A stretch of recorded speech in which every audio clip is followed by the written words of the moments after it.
ఒక మనిషి కాలు జారి నదిలో పడిపోయాడంట.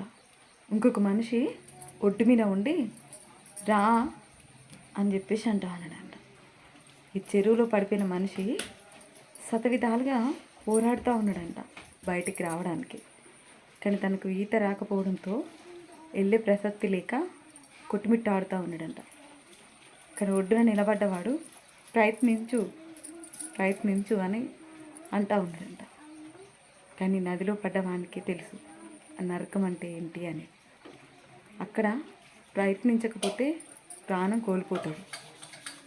ప్రయత్నించే అవకాశాన్ని కోల్పోకుండా చివరిదాకా పోరాడితేనే నీ లైఫ్లో గెలుపు ఓటమిలు అనేది ఉంటుంది. ఇంతటితోటి అయిపోయింది అని చేజాడిచ్చావనుకో నదిలో మునిగిపోక తప్పదు.